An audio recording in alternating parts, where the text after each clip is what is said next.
Les Juifs n'ont jamais volé de terre aux Arabes. Comment puis-je oser dire cela alors qu'on parle tant des Juifs qui volent des terres aux Palestiniens? Eh bien, entrons directement dans le vif du sujet. Si vous entriez dans un commissariat à Londres, à Berlin ou dans le Wisconsin et que vous disiez «Mon voisin m'a volé», le policier vous demanderait probablement «D'accord, c'est qu'est-ce qu'il a volé et quand?» Dans cette vidéo, nous allons suivre cette logique très simple.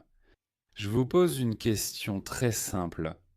Donnez-moi le nom d'une seule colonie juive qui a été construite sur une terre arabe volée avant que les Arabes ne disent un non au plan de partage, c'est-à-dire la solution à deux États, et ne commencent une guerre pour éradiquer les Juifs en 1947. Ce que je dis est très simple. Toutes les colonies juives ont été construites sur des terres que les Juifs ont achetées. Et si vous pensez que j'ai tort, alors veuillez me fournir une preuve. Donnez-moi un exemple d'Arabe qui possédait une parcelle de terre à l'époque de l'Empire ottoman, donc jusqu'en 1917 ou sous le mandat britannique, donc jusqu'en 1948, et qui s'est ensuite fait prendre sa terre par les Juifs. Pour ceux d'entre vous qui ont besoin d'un petit rappel historique, à l'époque de l'Empire ottoman, donc du XVIe siècle jusqu'au début du XXe siècle, il n'y avait pas de pays au Moyen-Orient. Durant cette période, il n'y avait pas de frontières. Et les gens se déplaçaient sur le territoire pour diverses raisons, économiques, religieuses et politiques. Il y a eu des changements drastiques en terre d'Israël au cours du XIXe siècle et au début du XXe siècle. Voici les principaux. En 1831, un dirigeant égyptien appelé Muhammad Ali d'Égypte a conquis la terre d'Israël et par conséquent, des milliers d'Égyptiens ont migré vers la région. Les puissances européennes ont constaté que l'Empire ottoman était faible et ont acheté des terres afin de construire des institutions pour gagner de l'influence dans la région. À Jérusalem, vous verrez des institutions bâties par les Français, Russes, Autrichiens, Allemands et Italiens.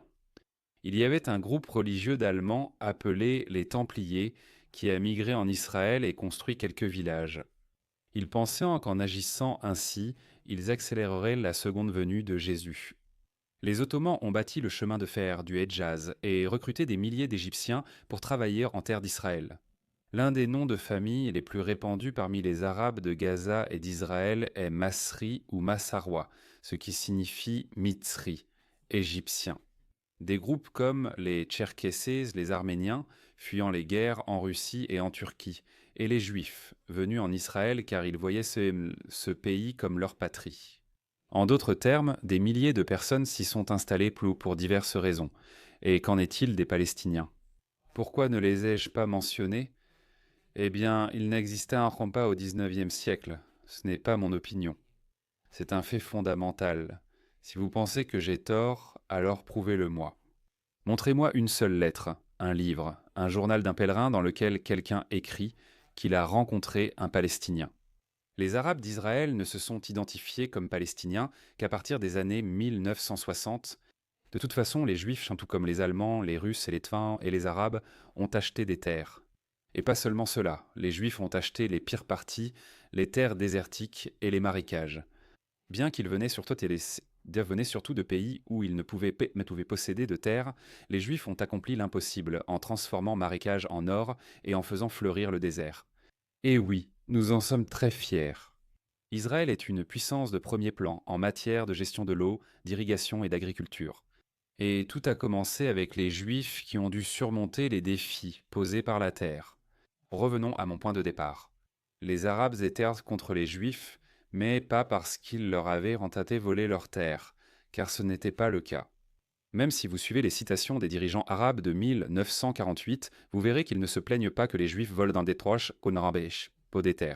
Amin al-Husseini, le chef des Arabes en Palestine, a déclaré que les Arabes ne se contenteraient pas d'empêcher la partition, mais continueraient à se battre jusqu'à ce que les sionistes soient anéantis et que toute la Palestine devienne un État purement arabe. Alors, quelle est la raison de la haine des Arabes envers les Juifs? Depuis 1947, ce qui dérange les Arabes, c'est la présence et l'indépendance des Juifs sur la terre d'Israël. L'Iran, le Hezbollah et le Hamas l'affirment très clairement. Écoutez-les, ils sont parfaitement explicites. La constitution du Hamas ne dit pas qu'ils veulent 70% de la terre ou quelque chose comme ça. En réalité, ce qu'elle dit, c'est qu'Israël existera jusqu'à ce que l'islam l'efface. Et la grande majorité des Palestiniens soutient ce point de vue. Peu avant cette vidéo, j'ai publié un court extrait sur TikTok, Instagram et YouTube Shorts affirmant que les Juifs n'ont jamais volé de terre. Et j'ai demandé aux gens de me donner le nom d'une seule colonie juive qui aurait été construite sur une terre arabe volée. Au fait, n'hésitez pas à me suivre aussi sur TikTok et Instagram. Bref, j'ai eu environ 1,5 million de vues et aucune réponse pertinente de la part des pro-palestiniens. Le commentaire le plus liké du côté pro-palestinien dit « Un blanc au Moyen-Orient qui dit que la terre n'a jamais été volée ». J'ai deux choses à dire à propos de ce commentaire. Premièrement, cela montre à quel point les pro-palestiniens, c'est-à-dire la gauche et les musulmans, sont racistes. Si vous commentez la couleur de ma peau plutôt que ce que je dis, alors cela fait de vous un raciste. Si un juif à la peau foncée ou noire disait les mêmes choses que moi, est-ce que cela ferait une différence? Donc la première chose à noter, c'est à quel point les pro-palestiniens sont racistes.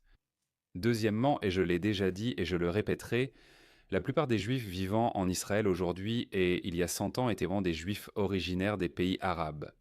Beaucoup ont fui les pays musulmans à cause de la persécution, abandonnant tous leurs biens.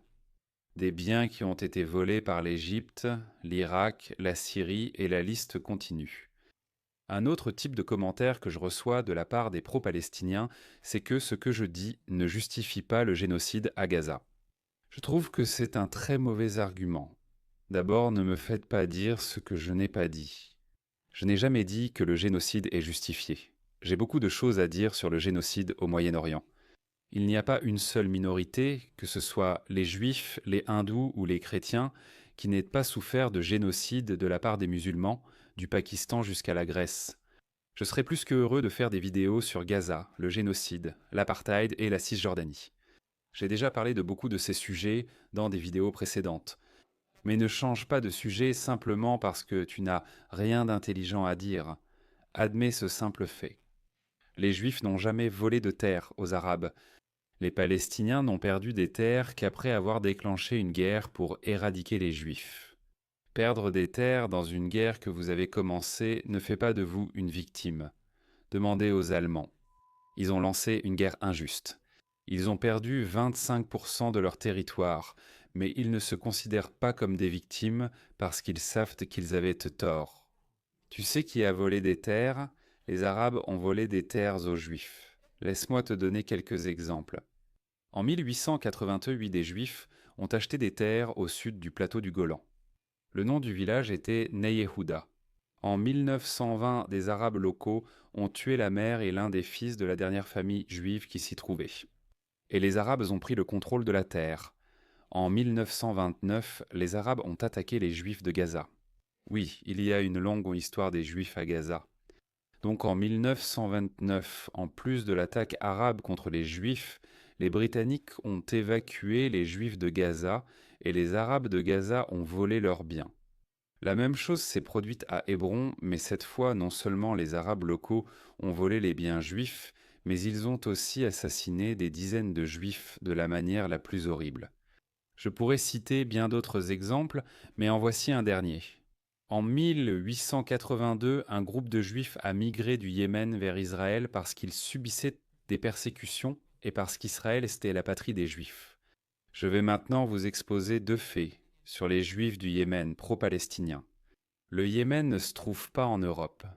Et puisque je sais à quel point la couleur de peau est importante pour vous, je veux juste vous informer que les Juifs du Yémen ont la peau foncée. Ce n'est pas noir, mais c'est marron. Ils ont aussi les cheveux noirs. J'espère que je vous ai donné suffisamment d'informations raciales pour que vous puissiez les juger en conséquence. Quoi qu'il en soit, ils ont acheté un terrain à Kfar Shilo, aujourd'hui connu sous le nom de Silwan. Lors de la révolte arabe de 1938, le dernier juif a été tué en tentant de sauver un rouleau de la Torah de la synagogue. Les Arabes locaux se sont emparés des biens juifs. Je vous ai donc donné 4 exemples d'Arabes ayant volé la terre des Juifs. Voyons maintenant si vous pouvez me trouver un seul cas de Juifs ayant volé des terres. Si vous êtes étudiant à l'université Columbia ou dans une autre université, allez voir vos professeurs intelligents et dites-leur que vous avez vu cette vidéo réalisée par un juif sioniste qui affirme que les Arabes elles ont volé des terres aux Juifs et que vous n'êtes pas capable de me donner le nom d'une seule parcelle de terre que les Juifs auraient volée avant la guerre de 1948. Vous pourriez penser que vous allez chercher, trouver et laisser un commentaire et que je vais ensuite supprimer votre commentaire. Non, je ne supprime pas les commentaires. Je crois en la liberté d'expression et en des discussions ouvertes. Je critique le monde musulman et la gauche pour avoir limité et restreint la liberté d'expression. La dernière chose que je veux, c'est leur ressembler. Alors prouvez-moi que j'ai tort ou admettez simplement le fait que les Juifs n'ont jamais volé de terre aux Arabes. Je veux remercier tous mes soutiens. La seule façon pour moi de continuer à faire ces vidéos, c'est grâce à votre soutien. Contrairement à ce que prétendent les pro-palestiniens, je ne suis pas payé par le gouvernement israélien. Et le Mossad paie très peu. Je plaisante, je ne reçois de soutien de personne à part vous. À toutes les personnes qui pensent que mes vidéos sont assez importantes pour donner 5 ou 10 euros par mois, merci encore. Vous me donnez la force de continuer. Likez, abonnez-vous et partagez cette vidéo. À la semaine prochaine. Yalla bye.